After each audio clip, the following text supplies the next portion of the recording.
السلام عليكم ورحمة الله وبركاته. بسم الله الرحمن الرحيم. الحمد لله والصلاة والسلام على رسول الله وعلى آله وعلى صحابته وعلى من والاه وعلى من تبعهم بإحسان إلى يوم نلقاه. أما بعد، أسأل الله الذي لا إله إلا هو أن يجعلنا من عباده الصالحين المصلحين المخلصين، ونسأله سبحانه وتعالى أن يأتي أنفسنا تقواها وأن يزكيها، هو خير من زكاها، هو وليها ومولاها. ونسأله سبحانه وتعالى الهدى والتقى والعفاف والغنى. في هذا المجلس إن شاء الله تعالى سوف نتحدث عن أمر من الأهمية بمكان عند جميع المسلمين كبيرهم وصغيرهم، سواء كان ذكرا أو أنثى، وهو يتعلق بالصلاة. الصلاة، وما أدراك ما الصلاة؟ الصلاة هي عمود الدين، ولشرفها ولعظمها فإن الله عز وجل فرضها عنده فوق 7 سماوات.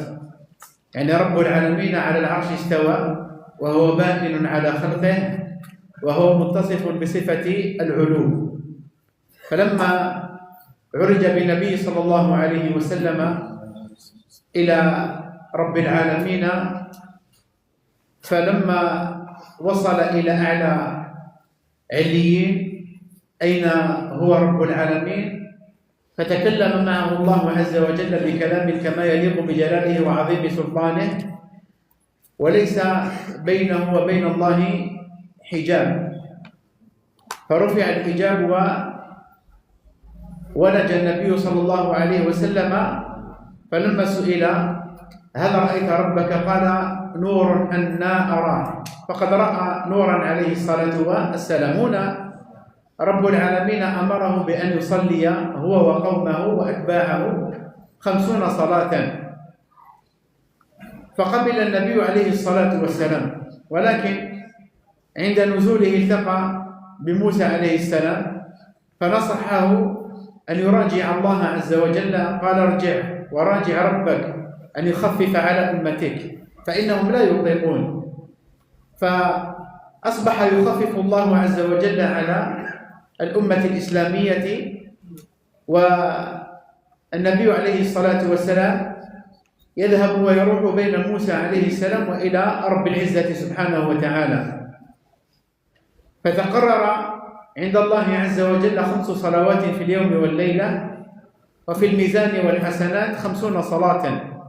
هذه من نعم الله عز وجل، وهي العبادة الوحيدة التي افترضها الله عز وجل عنده في السماء العليا. Aujourd'hui, Inch'Allah Ta'ala, ou ce soir plutôt, on va vous parler sur une adoration, elle est d'une grande importance. Elle a un lien directement avec la prière, que vous connaissez tout le monde. La prière. La prière, c'est 5 obligations qu'on est en train de faire dans la journée et dans la nuit. Le fait de se mettre debout, s'incliner, se prosterner à Allah Azza wa Jal, eh bien, c'est la seule adoration où Allah Azza wa Jal l'a obligé chez lui, auprès de lui. Comme vous le savez, Allah Azza wa Jal, il est le plus haut. Allah Azza wa Jal, il n'est pas partout. Lui-même, Allah Azza wa Jal, il est partout avec sa science. Mais Allah a dit, le Coran est clair, Ar-Rahmanu ala al-Arsh istawa. Donc Allah Azza wa Jal s'est établi sur son trône. Et il n'y a aucune créature, elle est plus haut qu'Allah Azza wa Jal. Allah Azza wa Jal c'est Al-A'la, comme Allah Azza wa Jal l'a dit dans le Coran al-Karim. Et pour cela, on n'a pas besoin de beaucoup de dalil. Le fait de lire le Coran al-Karim, il est très clair. Et la sunna du prophète sallallahu alayhi wa sallam, elle est très claire. Et les musulmans et les ulama de la sunna, ils sont très clairs. D'ailleurs, on peut prouver qu'Allah Azza wa Jal est le trio par l'intermédiaire du Coran, la sunna authentique du prophète, les ulama de la sunna ils sont unanimes et la raison aussi. La raison elle fait que une personne qui n'a pas de science, quand il veut faire le dua, il lève directement la main vers le ciel. Où il se trouve, Allah Azza wa Jalla ne fait pas comme ça, il ne fait pas comme ça. Et ça suffit largement. Et donc, le prophète, quand il a fait son voyage nocturne, de l'ascension, il va auprès d'Allah Azza wa Jalla. Et Allah Azza wa Jalla va lui parler directement sans aucun intermédiaire. Et c'était la première fois pour le prophète. D'habitude, Allah Azza wa Jalla parle avec le prophète alayhi salatu wassalam par l'intermédiaire de Gabriel, Jibril. Et là, Jibril, il n'était pas présent. Ou là, Allah, il a parlé. Et c'est pour ça que le Coran Karim, c'est la parole d'Allah Azza wa Jalla, ce n'est pas une création. C'est l'un des attributs d'Allah Azza wa Jalla. Et pour cela, on a beaucoup de dalils, comme ils ont dit le ulama, plus que 100 dalils, preuves qu'Allah Azza wa Jalla, il a parlé. Et notre sujet, il parle de la prière. Allah Azza wa Jalla a ordonné au prophète alayhi salatu wassalam d'accomplir 50 prières dans la journée et dans la nuit. C'était ça la révélation en premier lieu. Le prophète l'a accepté. Il va chez Moussa alayhi salam qui a plus d'expérience que le prophète.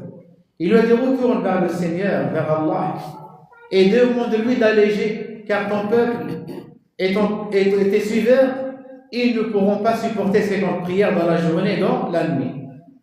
Donc le prophète il a intercédé, Allah Azza wa Jalla lui a allégé.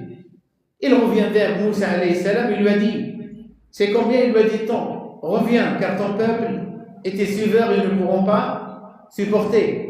Donc il a fait des allers-retours entre Moussa et Allah Azza wa Jalla jusqu'à qu'Allah Azza wa Jalla, il lui a dit 5 prières dans la nuit, dans la journée, mais elle est l'équivalent de quoi? 50 prières. Attention, quand on dit ici 50 prières, ce n'est pas 50 hasanat. D'accord? Donc, une prière de Maghrib qu'on a fait maintenant, elle est comptée 10 prières. Ce n'est pas 10 hasanat. Il faut voir la différence. D'accord? Quand on fait la prière à la Mecque, 100 000 prières, ce n'est pas 100 000 hasanat. À Mecca, à Médine, 1000 prières, ce n'est pas 1000 hasanat, récompense, ce n'est pas pareil. Donc ici, le prophète, alayhi salatu wassalam, malgré ça, Moussa, alayhi salam, il lui a dit reviens à Allah, il lui a dit istahyayt. Le prophète, alayhi salam, il a eu la pudeur de revenir à Allah, Azza wa Jalla lui demande. Et les ulama, ils ont dit si le prophète, il est revenu, il a demandé à Allah, Azza wa Jalla, et il allait alléger. Allah, Azza wa Jalla, bil mu'minin, Allah, Azza wa Jalla, rahmanun, rahim. Donc la prière, la noblesse de la prière et l'importance de la prière, c'est la seule adoration Allah Azza wa Jalla l'a obligé sur nous auprès de lui dans le ciel. Dieu a l'importance de la prière. Et c'est pour ça, le musulman, après l'attestation de la foi, il va accomplir la prière. Donc il va mettre en pratique la prière. Et il ne prie pas seulement. Et c'est pour ça que le prophète, il n'a pas dit dans la sunna as-salah. Il a dit iqamatu as-salah. Et Allah Azza wa Jalla a dit ya ayyuhalladhina amanu aqimu as-salata wa atu az-zakah. D'accord? Donc ici c'est une chose qui est très importante ici. Parce que si le prophète il a dit prier seulement, ce sera des mouvements seulement. Ça sera que des mouvements. Se mettre debout, s'incliner, se prosterner et Assalamu alaikum wa rahmatullah, on a terminé la prière. Non. Iqamatu as-salah. Comment iqamatu as-salah? Iqamatu as-salati bi shurutiha wa arkaniha wa wajibatiha wa sunaniha. Donc ici, mettre en pratique la prière avec ses autres conditions, ce qu'on va voir ce soir, Inch'Allah, les piliers et les obligations. Et ça, c'est une obligation pour tout le monde. Tout le monde ici présent, vous, moi, tout le monde. On doit obligatoirement apprendre notre religion par l'intermédiaire du livre d'Allah et la sunna du prophète sallallahu alayhi wa sallam. Donc ici, on n'a pas d'excuse.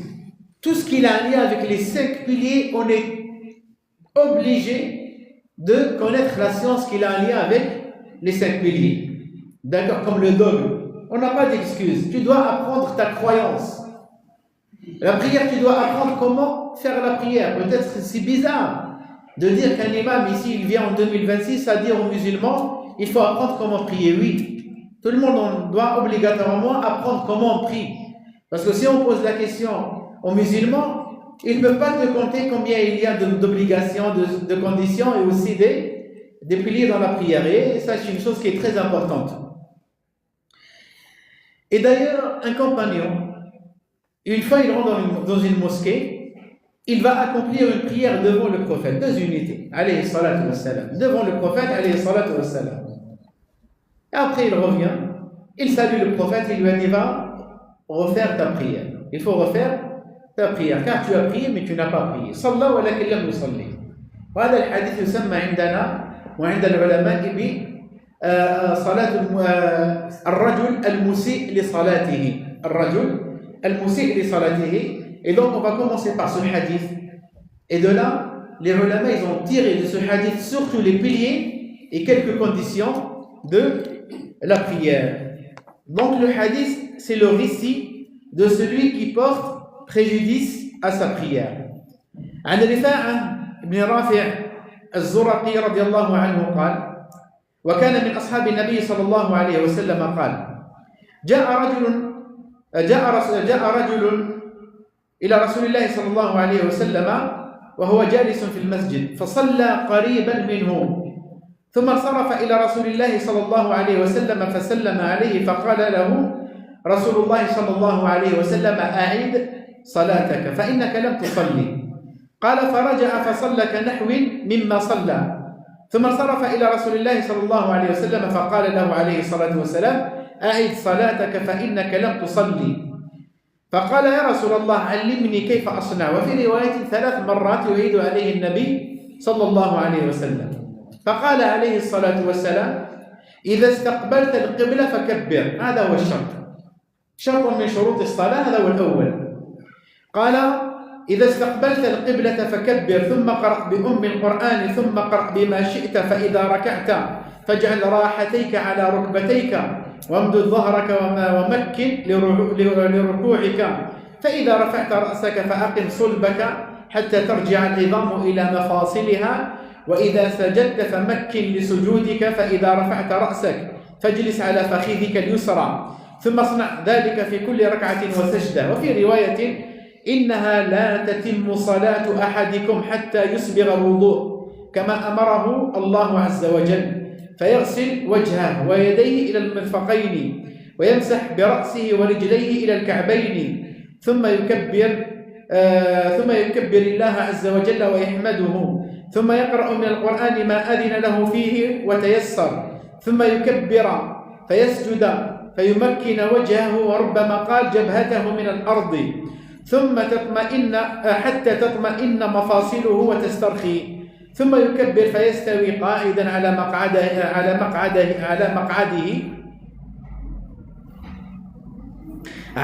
مقعده ويقيم صلبه. فوصف الصلاة هكذا 4 ركعات، فوصف الصلاة هكذا 4 ركعات تفرغ. لا تتم صلاة أحدكم حتى يفعل كذلك. وفي رواية: فتوضأ كما أمرك الله عز وجل ثم تشهد فأقم ثم كبر فإن كان معك قرآن فاقرأ به وإلا فاحمد الله وكبره وهلله. الحديث رواه الإمام أبو داود وحسنه. رفاعة ابن رافع الزرقي رحمه الله تعالى أو الزرقي رضي الله تعالى عنه qui fait partie des compagnons du prophète sallallahu alayhi wa sallam a dit: un homme vint lorsque le messager d'Allah sallallahu alayhi wa sallam se trouvait assis dans la mosquée. Il pria près de lui et se dirigea vers lui pour le saluer. Donc ici, une chose qui est très importante. Quand on rentre dans la mosquée, parce qu'on ne va pas parler tout à l'heure dans les conditions de la prière, puisqu'ici il y a une faïda, on va vous la dire Inch'Allah. Quand on rentre dans la mosquée, on commence par saluer la mosquée. On commence par saluer la mosquée 2 unités. Ce qui veut dire une personne va trouver son père dans la mosquée, ou l'imam, ou un savant. Il ne commence pas par le saluer, après il va faire les 2 unités. Il commence comme le compagnon il l'a fait. Il a fait 2 unités, alors le prophète il était assis dans la mosquée. D'accord? Donc nous, si on voit le prophète, on va courir vers lui. Mais il les a enseigné de commencer. Parce que إذا دخل أحدكم المسجد فليركع ركعتين قبل أن يتكلم. D'accord? Donc la première des choses avant de saluer. C'est pour ça il a fait les 2 unités et après il est venu saluer le prophète sallallahu alayhi wa sallam. Le messager d'Allah sallallahu alayhi wa sallam, alors, il lui dit, retourne et prie car tu n'as pas prié. L'homme retourna, pria comme il avait fait, puis revint auprès d'Allah, auprès du messager d'Allah sallallahu alayhi wa sallam, qui lui dit encore de nouveau, retourne prier et prie car tu n'as pas prié. Et dans une autre version, 3 fois le prophète sallam, il va le reprendre. Salli fa innaka lam tusalli, prie car tu n'as pas prié. L'homme, il lui dit, alors l'homme déclara, ô messager d'Allah, apprends-moi comment dois-je faire. Et dans un autre récit, par celui qui t'a envoyé avec la véracité, apprends-moi car je sais faire que cela.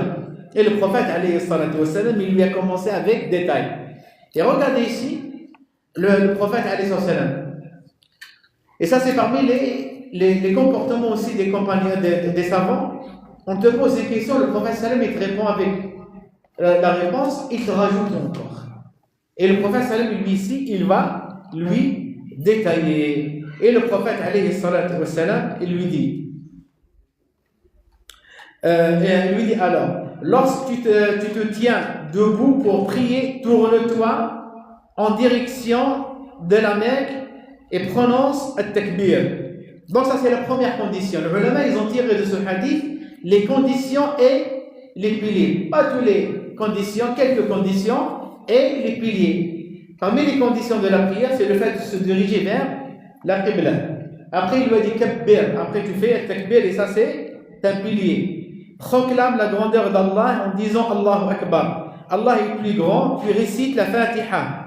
L'ouverture du Coran avec ce que tu veux, comme autre sourate. Ensuite, lorsque tu t'inclines, pose tes mains sur tes genoux et fais en sorte que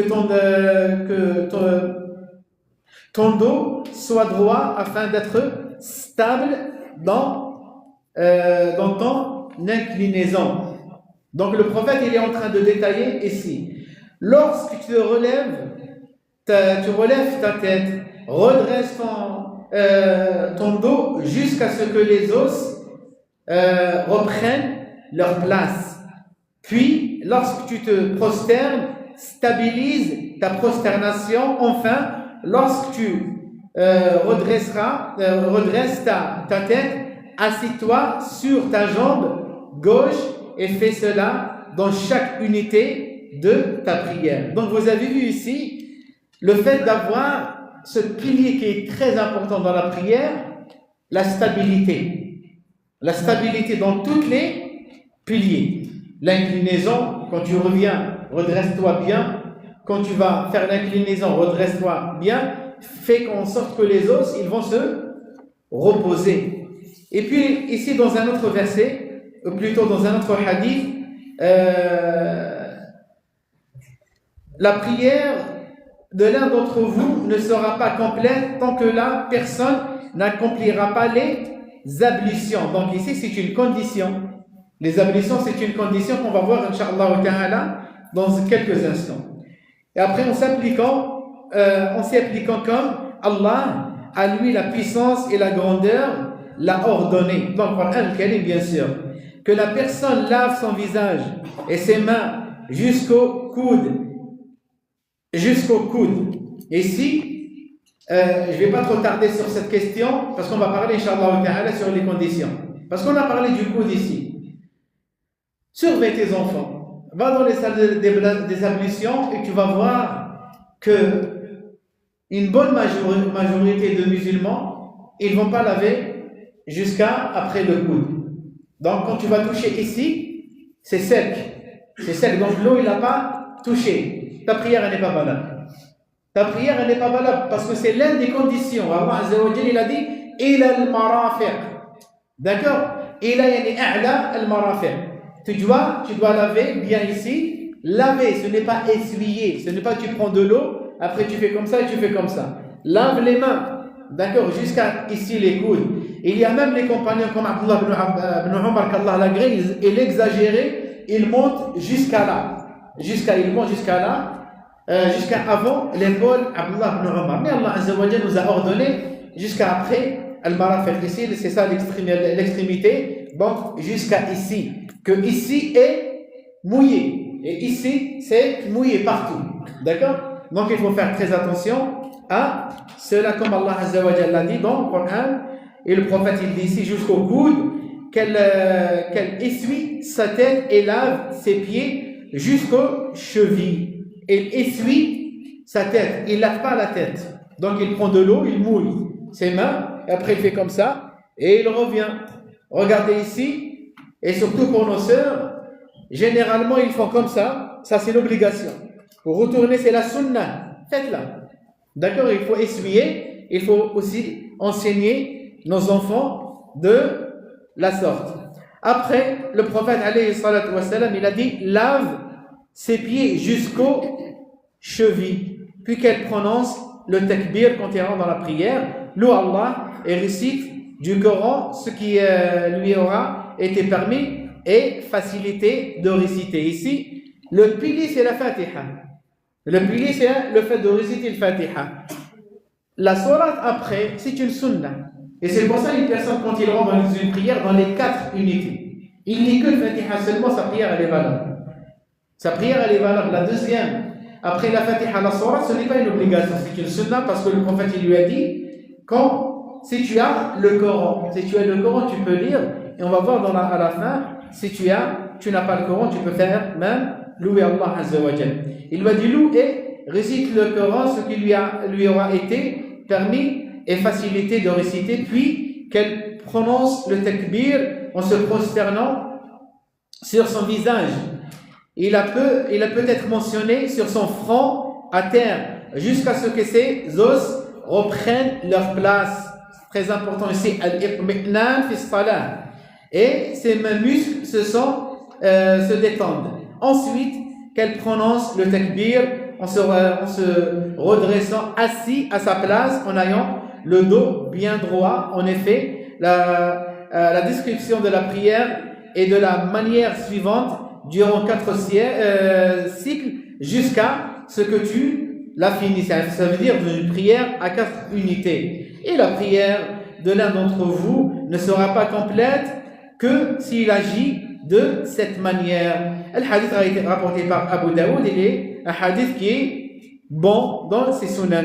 Et dans une autre version encore, accomplis tes ablutions comme Allah a lui la grandeur et la puissance, te l'a ordonné, puis prononce la double attestation 2 fois, mais toi debout et prononce le takbir. Si tu connais quelques versets du Coran, récite-les, sinon loue Allah, célèbre sa grandeur et prononce son unicité. Al-Hadith a été rapporté par Abu Daoud. Donc une personne, s'il n'a pas le Coran, il lit le Fatiha, après il dit La ilaha illallah, Allahu Akbar, subhanallah, et ainsi de suite. Mais alhamdulillah, ici on a les moyens pour apprendre tout cela. Donc maintenant on a compris. Je vous ai ramené que ce hadith, mais sinon il y a beaucoup de hadiths qui parlent d'avant, pendant et après la prière. Donc maintenant on a compris anna lis-salati shurutan. La prière elle a des conditions. Wa shurut as-salati 9. Les conditions de la prière ils sont en nombre de 9. En nombre de 9. Wa shurut as-salati hiya ma yalzamu min al-'adam ولا يلزم من وجوده وجود الصلاة وتكون قبل الصلاة وتستمر فيها وعددها المشهور 9 شروط. Donc, il faut savoir que les conditions de la prière, on les applique avant même de rentrer dans la prière. Ils vont continuer avec nous pendant la prière jusqu'à la fin. Par exemple, on ne peut pas prier si on n'a pas les ablutions. On est d'accord? Donc, la condition de faire les ablutions avant de rentrer dans la prière. Et cette condition, elle doit te suivre jusqu'à la fin de la prière. Et c'est pour ça que quand une personne, pendant la prière, il perd ses ablutions, qu'est-ce qu'il fait? Il sort de la prière. Parce que la condition maintenant, elle a été annulée. Donc il va refaire les ablutions, après, il va refaire la prière depuis le début. D'accord? Donc ici, on commence par le premier, al-Islam. فلا تصح الصلاة من كافر لأن العبادة لا تقبل إلا من مسلم. Donc la première condition c'est l'islam. Donc pour faire la prière, tu dois avoir l'attestation de la foi. Tu dois être un musulman, pas un non-musulman, pas un fidèle, pas un mécréant. D'accord? L'attestation de la foi. Tu dois être un musulman, pas un non-musulman, pas un fidèle, pas un mécréant. D'accord? La raison. فالمجنون لا تصح منه الصلاة لأنه غير مكلف. Et aussi ici, il dit une personne qui a été touchée par une folie. Il n'a pas de raison. D'accord? On dit sa prière n'est pas valable. Pourquoi on dit que sa prière n'est pas valable? Il peut faire la prière une personne qui est folle. Des fois, on voit des gens qui sont touchés par une folie, ils font la prière avec nous. Donc, il y a des savants qui disent que leur prière elle est valable. Quand est-ce qu'on dit que leur prière n'est pas valable? S'ils vont diriger la prière. S'ils vont diriger la prière en tant qu'imam, on dit, lui et les fidèles derrière, leur prière elle n'est pas valable. Pourquoi? Parce qu'on a fait la prière derrière une personne qui a été touchée par une folie, un fou. D'accord? Une personne qui est fou. Donc, on n'a pas le droit de faire la prière derrière une personne qui a été touchée par une folie. Il faut savoir que les conditions aussi, les 3 premières conditions, ils ont un lien avec toutes les adorations. Toutes les adorations qu'on fait, l'islam, al-aql, al-tamyiz, distingué, comme on va voir, Inch'Allah ta'ala. Ça, c'est dans toutes les adorations. C'est pour ça, pour apprendre les conditions de la prière, élimine les 3. Pourquoi? L'islam, al-aql, al-tamyiz. Élimine-la. Pourquoi? Parce que c'est dans toutes les adorations. Il te reste 5 à apprendre par cœur. 5 à apprendre par cœur pour ton enfant et pour les proches et tout ça, ça sera facile pour les apprendre par cœur. قال فالتمييز وهو أن يكون الصغير مميزا يفهم الخطاب ويرد الجواب وغالبا يكون من سن 7 تقريبا فغير المميز لا تصح منه الصلاة على وجه الاعتدال. Donc un enfant généralement moins de 7 ans, sa prière elle est valable. Quand il fait une prière avec les conditions et aussi les piliers et les obligations, elle est valable. Il y a les savants, ils ont divergé.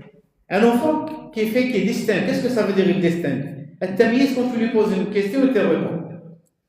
D'accord? Et les ulama, ils disent aussi yufarriqu bayna al-khayri wa ash-sharr. Il fait la différence entre le bien et le mal. D'accord?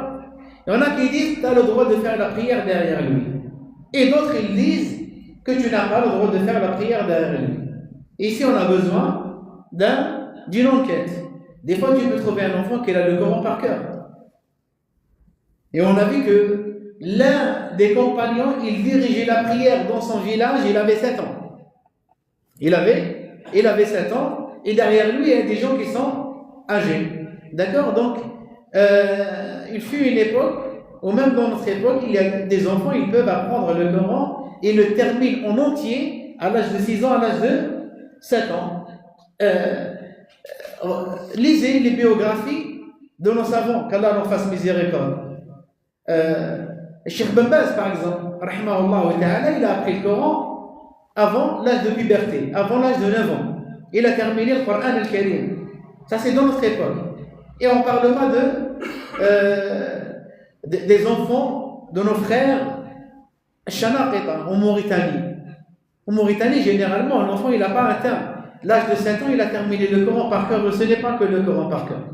Il a appris le Coran, le Bukhari, le Muslim, le Sunani, ainsi de suite, les 6. Donc, il les a appris par cœur. D'accord?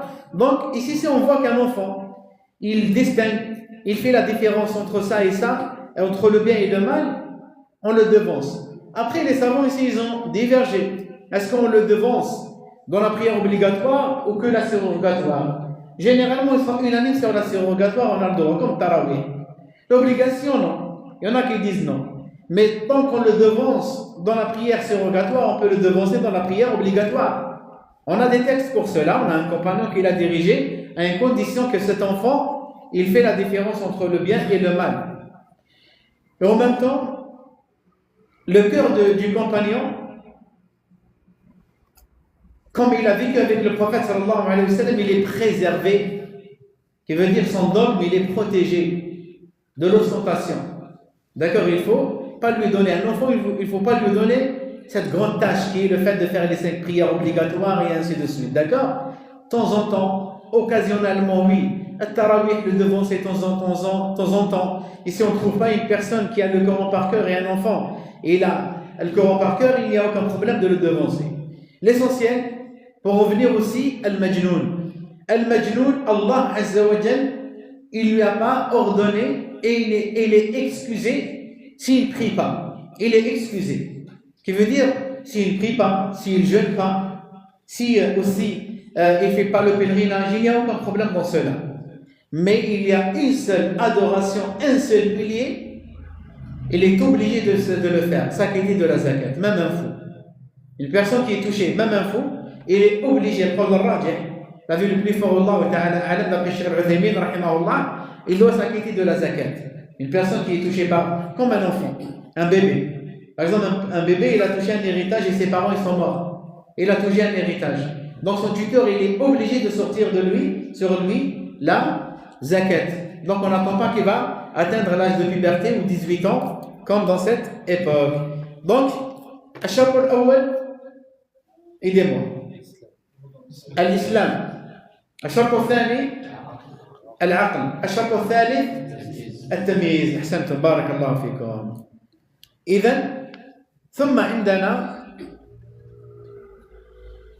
وهو أن يكون الصغير مميزا ثم قال الشرط الرابع رفع الحدث الشرط الرابع هو رفع الحدث أي الطهارة من الحدث الأصغر والأكبر l'état d'ablution soit les ablutions majeures ou mineures majeures quand une personne il a eu un rapport soit l'homme ou soit la femme avec son épouse et son époux ou une personne il a fait un rêve érotique et après il a fait couler l'eau elle qui veut dire al-mani et là ici il devrait faire quoi?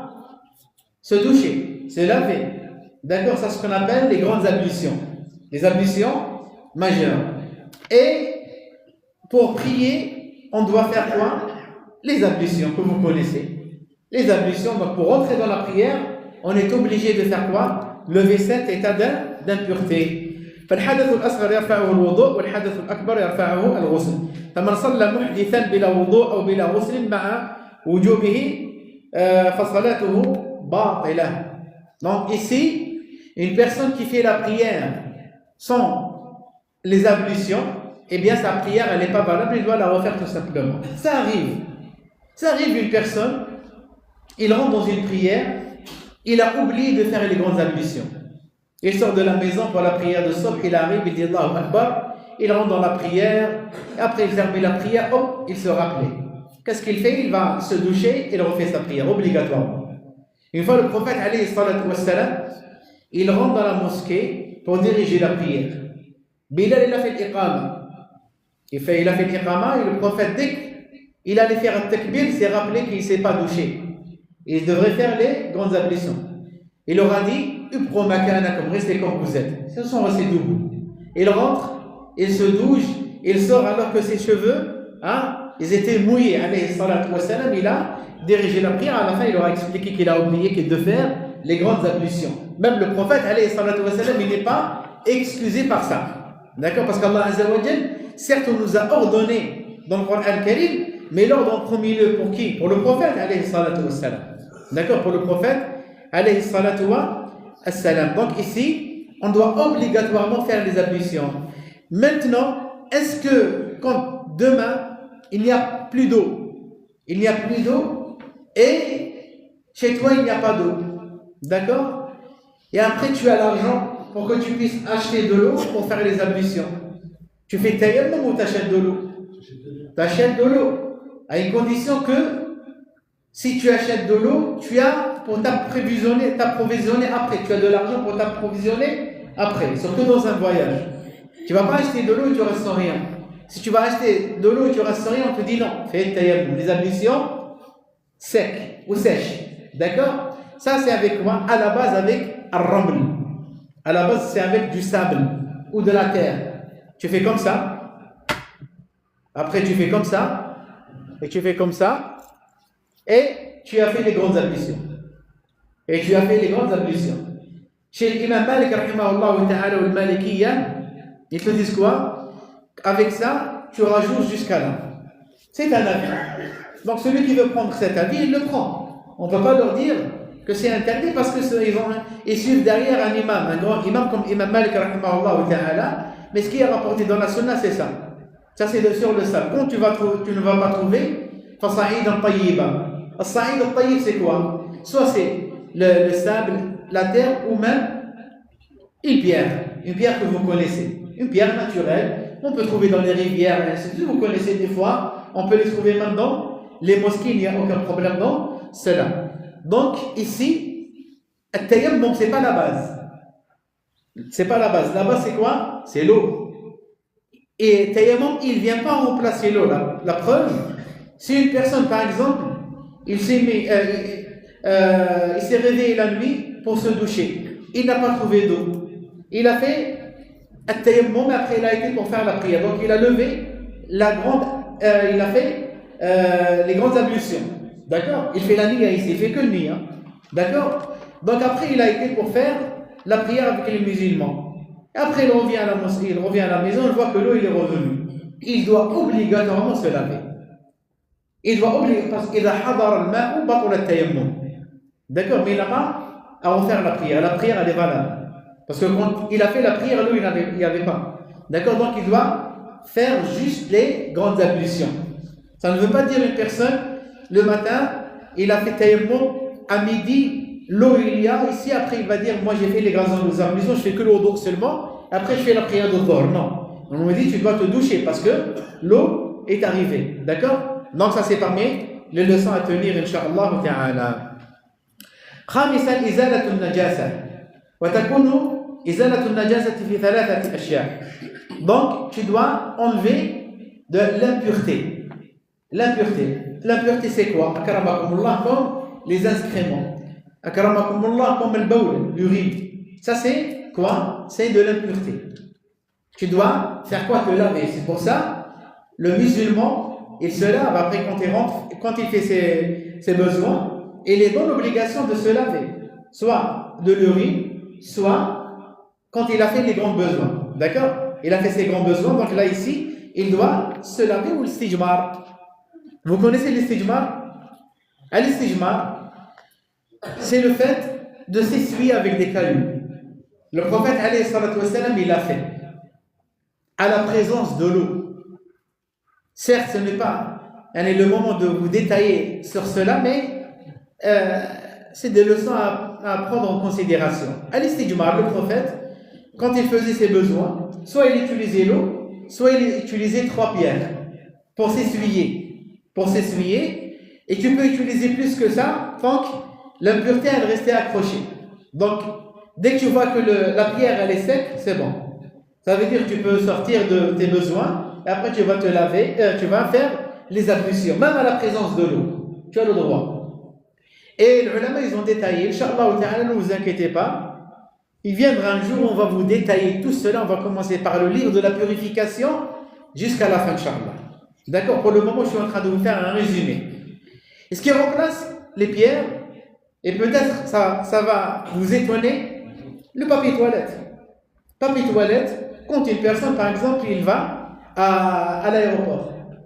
On voit des fois les frères ou les musulmans, ils achètent de l'eau, très chère d'ailleurs, pour qu'ils puissent se laver quand ils vont aller à les toilettes. Tu peux utiliser que le papier toilette, parce que ça remplace, c'est la même chose, c'est similaire que les cailloux. D'accord? C'est la même chose, soit pour uriner, ou soit pour faire les grands besoins. Il n'y a aucun problème d'utiliser le papier toilette. D'accord? C'est autorisé. Et d'autres choses, les ulama, ils ont parlé des feuilles, quand tu es dans une forêt.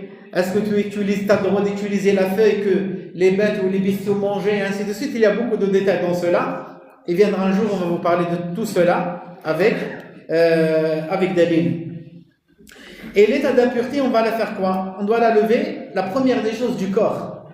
La première des choses, mina al-badan, thumma al-thawb, wa min al-buq'ati allati yusalli fiha, fala yusalli fi badanihi aw thawbihi aw mawdihi صلاته نجاسة يعلم بها ويقدر على إزالتها. Donc la première des choses, que ton corps il sera propre.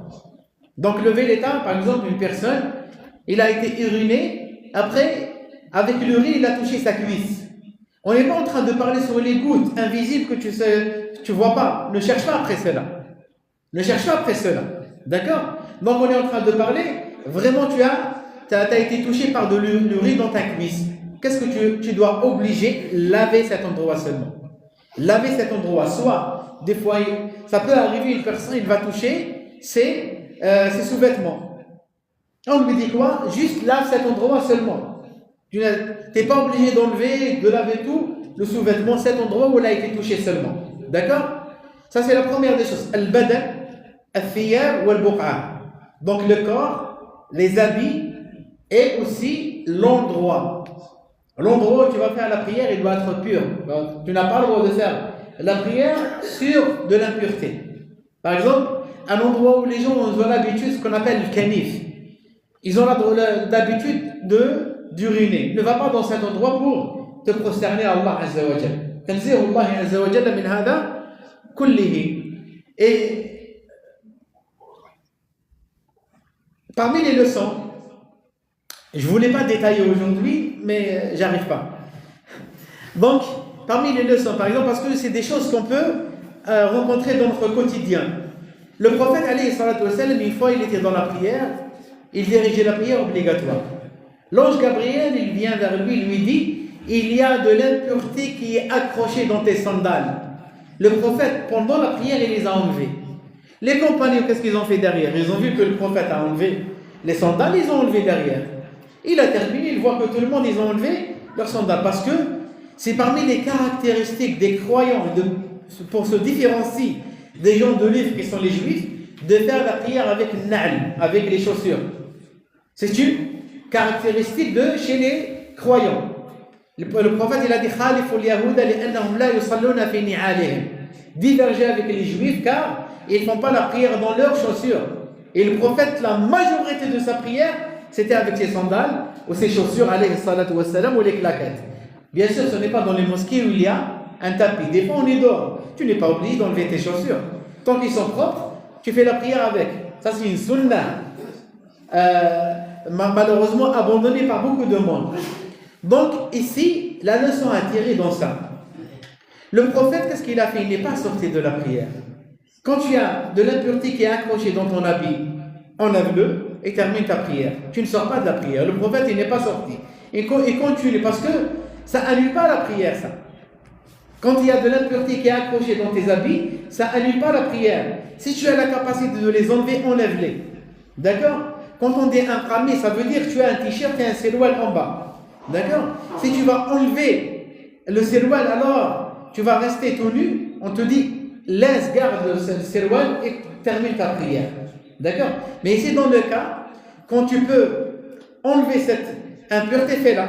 Ou peut-être même pendant la prière, tu vois qu'elle est accrochée dans ton seroual. Avec du sable, tu peux l'enlever. D'accord? Parce que le sable, il purifie. D'accord? Il purifie. Donc, on ne rentre pas dans l'exagération. Notre religion, elle est très simple. Et ça, c'est un message pour les personnes qui ont une souhaite. Dans cette époque, si une personne va faire la prière avec ses sandales, alors qu'il a vu de l'impureté, il va faire quoi? Il va se déstabiliser. Après, lui, soit s'il rentre, et Shaitan, il vient, ma prière n'est pas valable. Le prophète, il a continué sa prière, il a enlevé juste ses sandales. Il a enlevé juste ses sandales seulement, d'accord? Donc voilà la leçon à tenir dans cet endroit. Donc ici, la quatrième condition, c'est quoi? Rappelez-moi. L'état d'ablution majeur et mineur.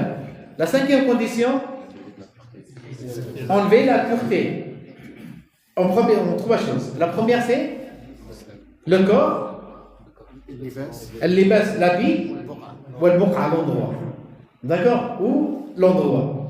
Par exemple, une personne, il voit par exemple qu'il y a de l'impureté qui est par terre. Et après, il a un tapis. Est-ce qu'il a le droit de mettre le tapis? Il fait la prière? Oui. Tant qu'il fait dans un endroit qui est propre. Peu importe l'odeur. Peu importe l'odeur, comme on va vous détailler, Inch'Allah ta'ala, les semaines qui vont venir, bihawlillah. سادسا وهو أن يستر المصلي ما يجب عليه ستره في الصلاة فعورة الرجل في الصلاة من السرة إلى الركبة عند عامة الفقهاء مع وجوب التجمل والستر الأكمل. والمرأة الحرة كلها عورة في الصلاة إلا وجهها، واختلف في الكفين والقدمين، فمن صلى مكشوف العورة مع القدرة على الستر لم تصح صلاته. Donc ici, le fait de cacher la partie intime de l'homme et de la femme. D'accord? L'homme, à partir de son nombril, même s'il y a une divergence entre les savants, jusqu'aux cuisses. Et il doit mettre un t-shirt pour cacher les épaules. Par exemple, une personne, il a fait la prière torse nu. Est-ce que sa prière elle est valable ou non? Oui. Parce que cacher les épaules, ce n'est pas haram, c'est makrouh. C'est détestable seulement.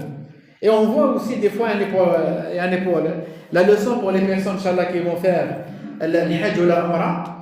Comme vous le savez, quand on commence tawaf, on dévoile, nous les hommes, on montre l'épaule droite. Après, on voit souvent les gens, dès qu'on va y aller pour faire la prière derrière la station d'Ibrahim, les gens, ils rentrent en oubliant que son épaule, elle est découverte. Les gens, ils vont aller vers eux, ils vont les arrêter carrément. Arrête ta prière parce que la prière, elle n'est pas valable. Non. Les ulama, ils t'ont dit, c'est détestable pour les deux. Mais si tu caches un et un, il est dévoilé, c'est autorisé. Il n'y a pas de détestable. D'accord? Donc, il faut toujours réagir avec science. Satr al-awra, pour la femme aussi. Sauf al-wajh. La femme, elle fait la prière sans sitar. Et on a divergé entre le kaf, qui veut dire les mains, et les pieds. Il y a une divergence entre les savants sur cela, on va vous détailler plus tard, bihawlillahi ta'ala. Donc ici, on est en train de parler on est arrivé à la 7e condition qui est satr al-awra, cacher les parties intimes. D'accord? Donc une personne qui fait la prière, qui n'a pas couvert ses cuisses, ses cuisses. Est-ce que sa prière elle est valable ou non? Elle n'est pas valable. Elle n'est pas valable.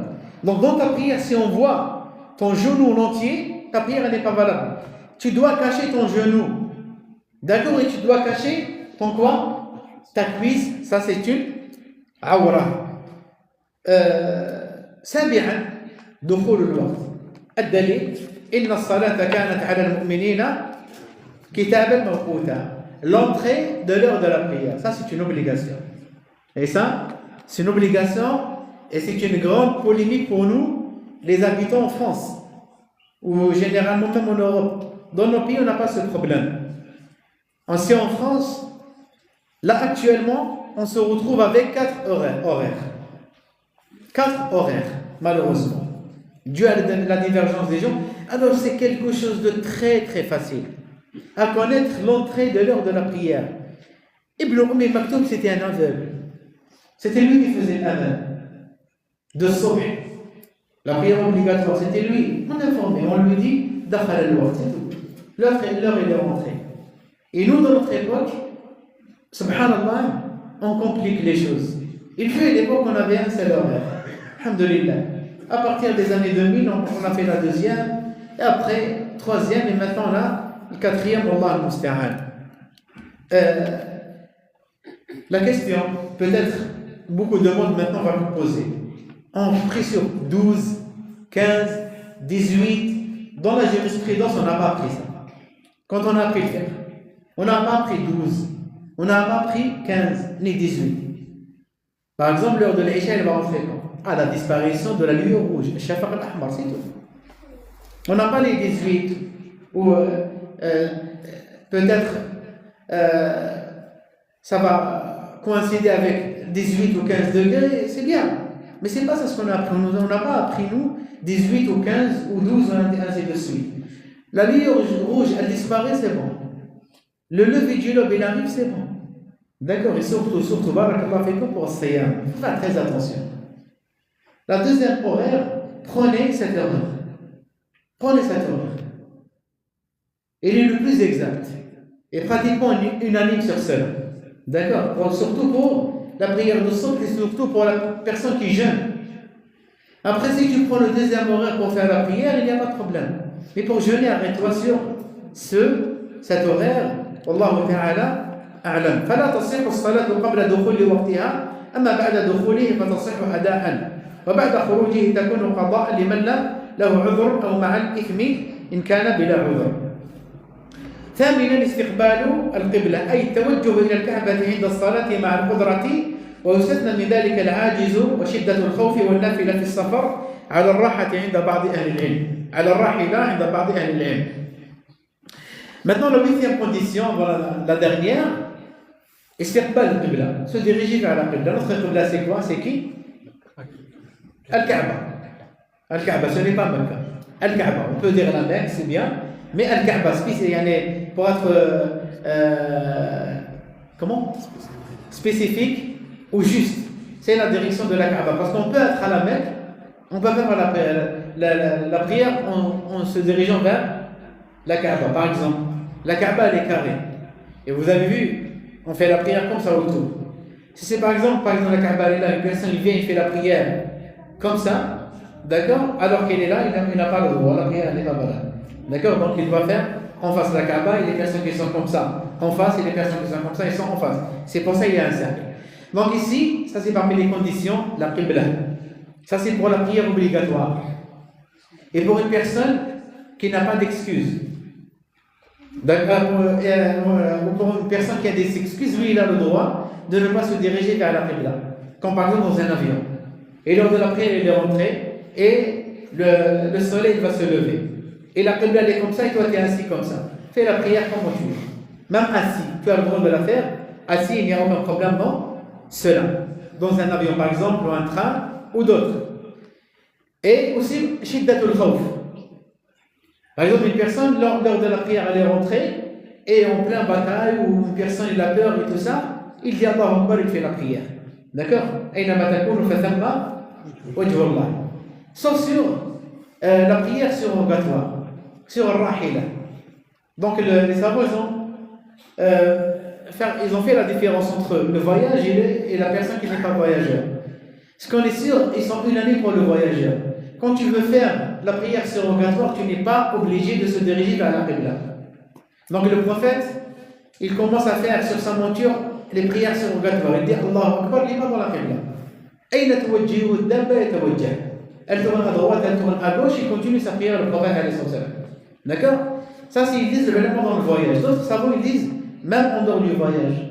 Tu as le droit. Par exemple, ici, une personne, il est dans sa voiture. Et après, il veut faire salat al-duha, il est dans la circulation, là, il est en train de rouler, il commence à faire la prière. Il y a des savants qui disent que c'est autorisé, même s'il n'est pas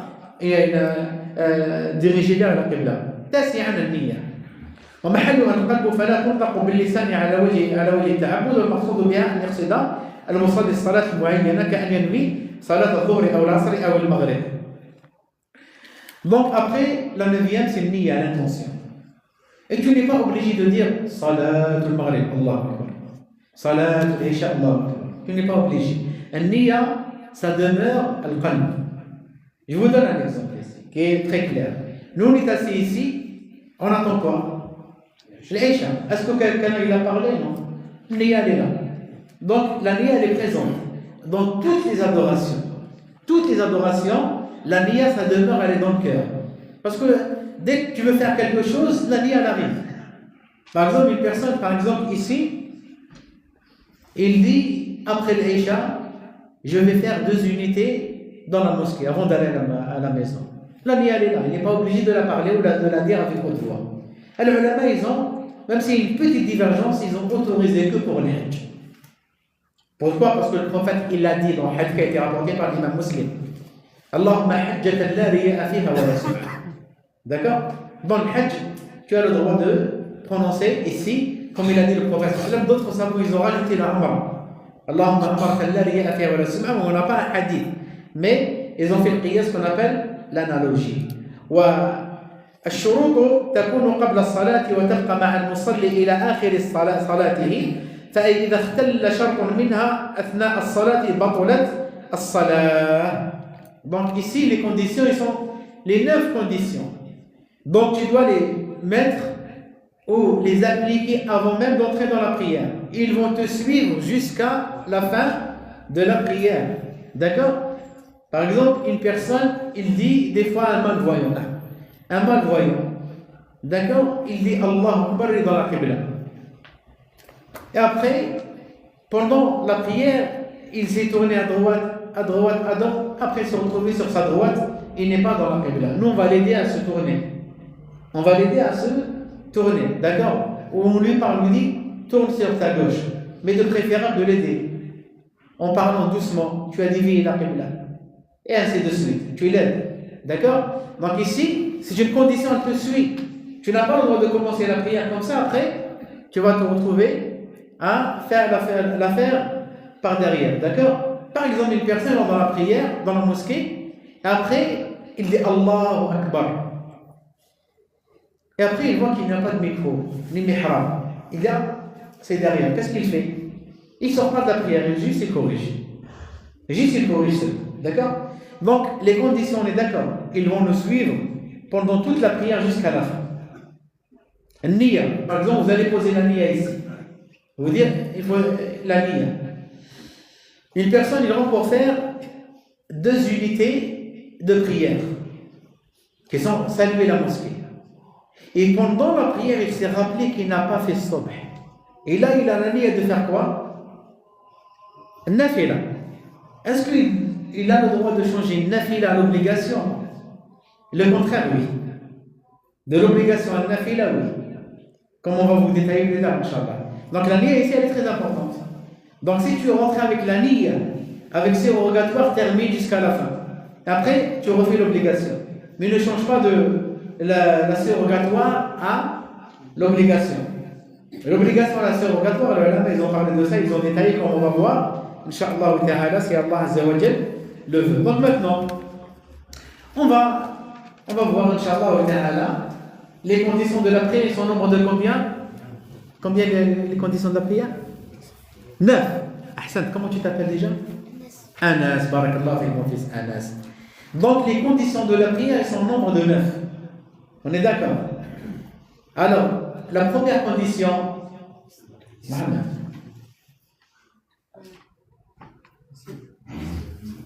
Hein? C'est pas Mohamed. Si je dis Mohamed Islam, on a connu la réponse. D'accord, il s'appelle Mohamed Islam. Ça veut dire la première condition, c'est l'islam, c'était pas pour révéler l'islam. La deuxième condition, al-aql, barakallah fi. La troisième condition, al-tamyiz, distinguer. Ça, comme je vous ai dit, les 3 conditions dans toutes les adorations. Dans toutes les adorations. À l'exception de l'hajj pour le fou. D'accord? Il n'est pas obligé de faire al-hajj.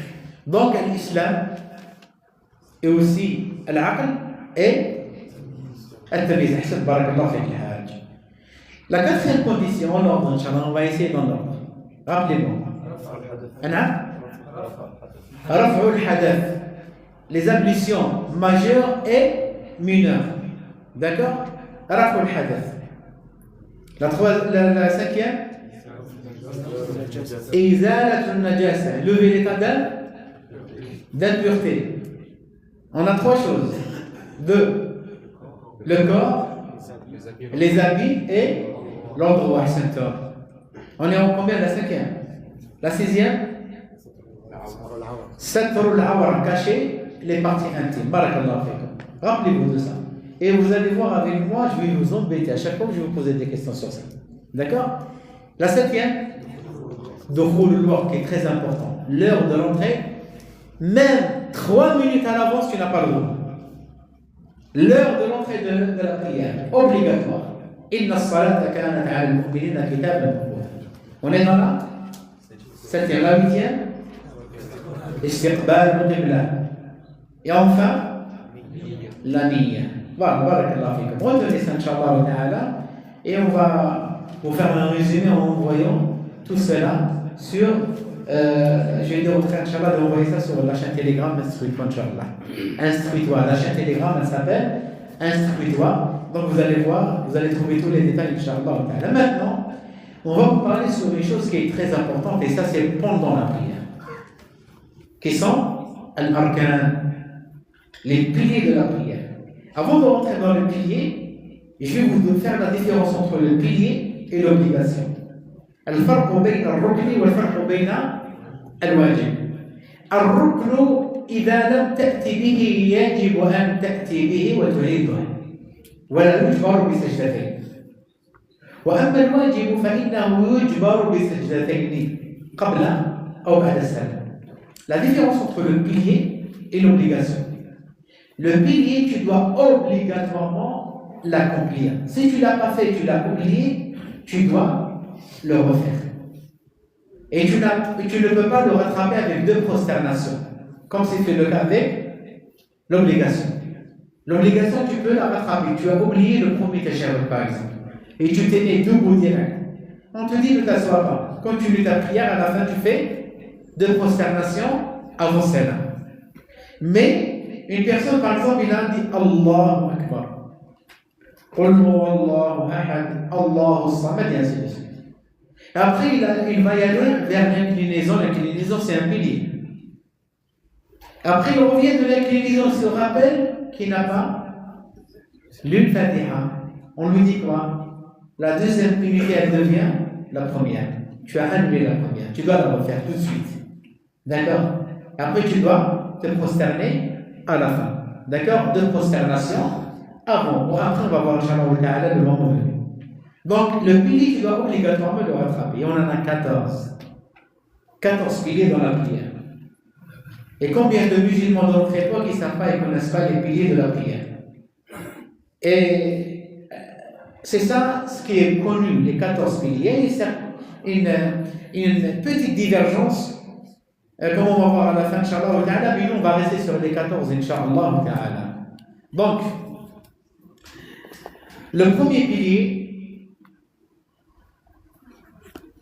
Al-Qiyamu 'inda al-Qudrah, le fait de se mettre debout. Ça, c'est dans l'obligation, la prière obligatoire. Dans la prière surrogatoire, même sans excuse, même si tu n'es pas malade, tu as le droit de faire la prière assis, mais tu as la moitié de la récompense. Tu as le droit. Donc, tu rentres dans la mosquée, tu n'es pas malade, juste tu es fatigué, tu t'assois, c'est autorisé. Il n'y a aucun problème dans cela, et la prière, elle est acceptée, elle est valable à 100%, sauf tu as la moitié de la récompense seulement. C'est autorisé. L'obligation, non. L'obligation, tu dois la faire debout. Des fois, il y a des gens, on remarque qu'il y a des gens, ils rentrent dans la mosquée, ils viennent à pied de chez eux. Ils marchent, ils rentrent dans la mosquée, il va prendre une chaise. Et après, il va faire la prière obligatoire assis. On lui dit non. Si tu es capable de marcher, tu peux te mettre debout. Parce que marcher, tu es debout. D'accord? Fais attention sur cela. Donc, quand tu rentres dans la mosquée, pour faire la prière, mets-toi debout. Et après, si tu ne peux pas te prosterner, tu fais l'inclinaison, tu ne peux pas te prosterner, assieds-toi sur la chaise. D'accord? Mais quand tu commences la prière, commence-la debout. L'inclinaison, tu l'as fait. La prosternation, tu as mal au genou, tu ne peux pas te prosterner, et ainsi de suite, ou tu as mal à la tête, et ainsi de suite. On te dit, assis-toi et prosterne-toi dans l'état d'assise. D'accord? Mais tu ne vas pas venir en marchant pendant 5 minutes de chez toi jusqu'à ici. Dès que tu rentres dans la mosquée, tu t'assois pour faire la prière. On te dit non. Donc ici, le premier pilier, c'est quoi? C'est le qiyam. Le deuxième pilier, takbiratul ihram, le fait de dire Allahu Akbar.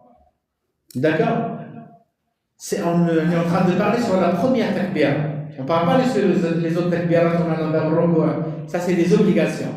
On est en train de dire, une personne dans la prière, il dit Alhamdulillahi Rabbil Alamin Ar-Rahman Ar-Rahim. Il n'a pas dit Allahu Akbar. Il a terminé la prière, on lui dit de faire quoi? Refaire l'unité et rattrape avec 2 prosternations. Il est sorti, il est parti chez lui, il a été au marché, après il revient chez lui, hop, il dit j'ai pas fait takbira. La première takbira, on lui dit de refaire la prière en entier. D'accord? Parce que c'est l'un des piliers de la prière. Attention aussi, on est en train de dire Allahu Akbar. Lever la main, c'est une sunna, ce n'est même pas une obligation.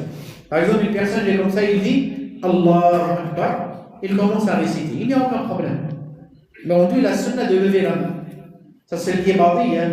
L'ibadiyya, ils font dans leur prière, ils ne lèvent pas la main. Ça, c'est leur madhab. Mais quand il fait la prière, il n'a pas levé la main, la prière elle est valable. Il n'y a aucun problème. Juste, il n'a pas fait la sunna du prophète sallallahu alayhi wa sallam. Idhan, takbiratul ihram. Le premier pilier, rappelez-moi, al-qiyam 'inda al-qudra. Quand tu es capable de te mettre debout, mets-toi debout, obligatoirement. La deuxième, takbirat al-ihram. Et le troisième pilier, al-Fatiha, qira'at surat al-Fatiha. Donc lire, réciter al-Fatiha. Réciter al-Fatiha. لم يصلي يعني لمن لا صلاة لمن لم يقرأ بأم الكتاب. Le prophète il a dit, il n'a pas prié celui qui n'a pas récité la Fatiha. Et je vais m'arrêter ici sur la Fatiha et la prochaine fois on va vous parler sur le quatrième pilier, la Fatiha, comment on la récite. Ce n'est pas c'est pas comme ça qu'on lit la Fatiha. La Fatiha يجب أن تقرأ كلها من أول آية إلى آخرها 7 آيات السبع المثاني وتقرأ كذلك بجميع كلماتها avec tous ses paroles وتقرأ كذلك بجميع حروفها avec tous ses lettres وتقرأ كذلك بجميع تشكيلها avec tous ses voyelles شدة فتحة ضمة كسرة d'accord ومرتبة dans l'ordre d'accord ça c'est 5 choses à retenir 5 choses à retenir تقرأ السبع الآيات كلها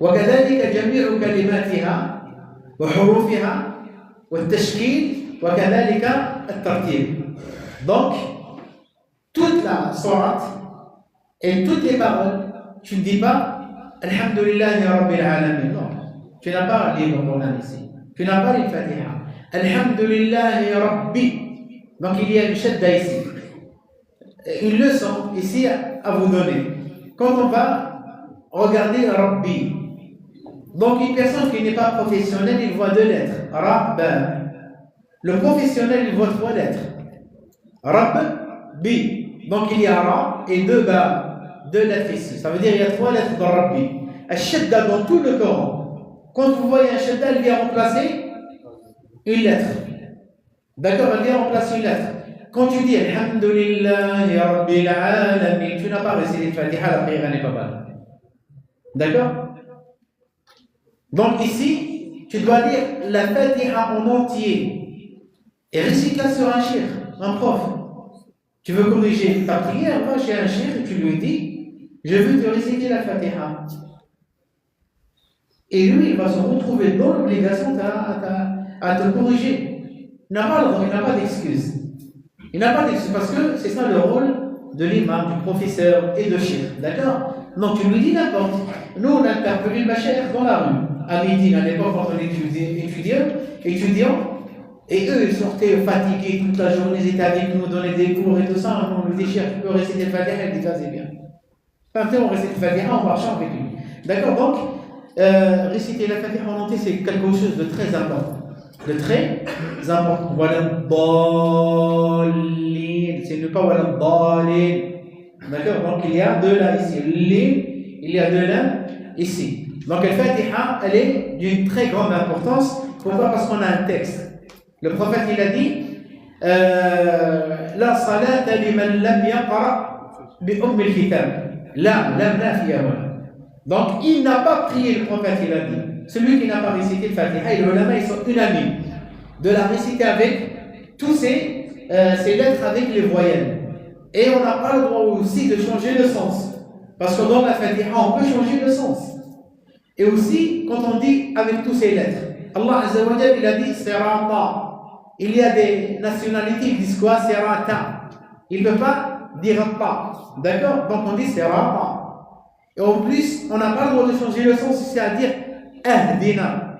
On dit Ihdina. Même la voyelle ici, elle change carrément le sens. Regarde, le Fatiha, et tu fais Kasra ici, ça change le sens carrément. Qu'est-ce que ça veut dire Ahdina? Cadeau, min al-hadiyya. Ihdina, l'hidayah, la guidée. Donc quand tu dis Ahdina, donne-nous un cadeau. Et quand tu dis Ihdina, guide-nous, c'est ça ce qu'il a dit Allah. D'accord? Donc ne change pas le sens ici. Et c'est pour ça qu'on doit absolument apprendre tout cela dû à l'importance. Et on n'a pas d'excuse. Je vous dis pourquoi on n'a pas d'excuse. Parce que la Fatiha, on la récite minimum 17 fois par jour. D'accord? Parce qu'on fait 17 unités obligatoires. 2, 4, 4, 4, 3, 4.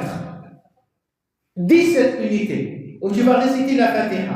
Tu ne vas pas dire auprès d'Allah Azzawajal le jour du jugement, j'ai pas d'excuse. Mais tu la récites tous les jours, matin et soir.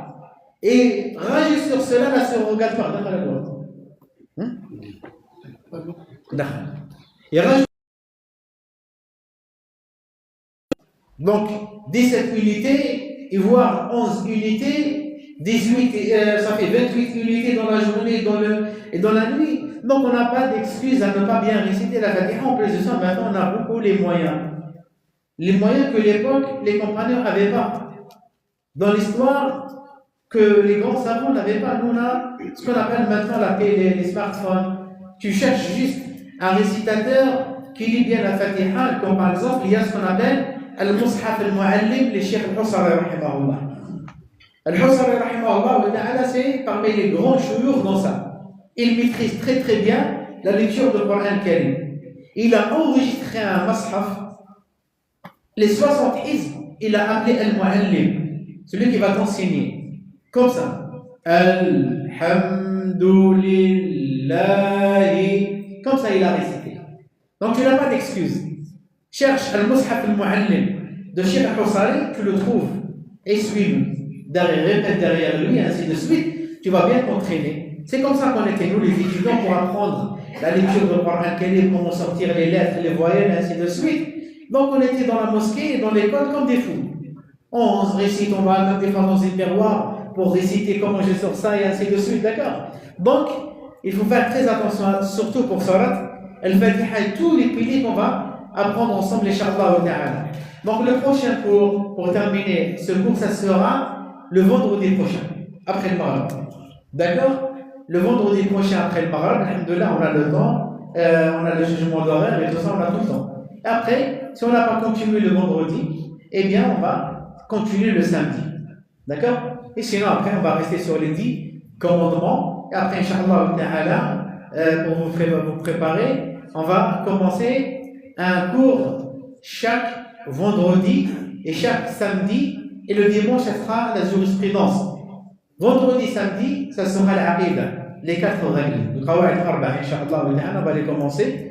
Bihawlillah. Et après, القواعد الستة الأصول الثلاثة إن شاء الله تعالى, d'accord? Donc on commence par les 4 règles, les 6 règles, et après les 3 fondements, bihawlillah, et après le dimanche, chaque dimanche, ça sera spécifiquement dédié à la jurisprudence. On commence par le livre de la purification, et après on va aller loin, bihawlillah ta'ala. Et voilà mes chers frères et mes chères sœurs, sallallahu azza wa jalla an yaj'alna min ibadihi alladhina yastami'una al-qawla فيتبعون أحسنه والله تعالى أعلم وأصلي وسلم على نبينا محمد وعلى آله وعلى صحابته أجمعين. Donc, vendredi prochain, je vais vous poser des questions concernant les conditions de la prière, Inch'Allah, mais dans l'ordre. On doit suivre à chaque fois l'ordre, Inch'Allah. Barakallahu fikum, ahsanallahu alaykum. Amin.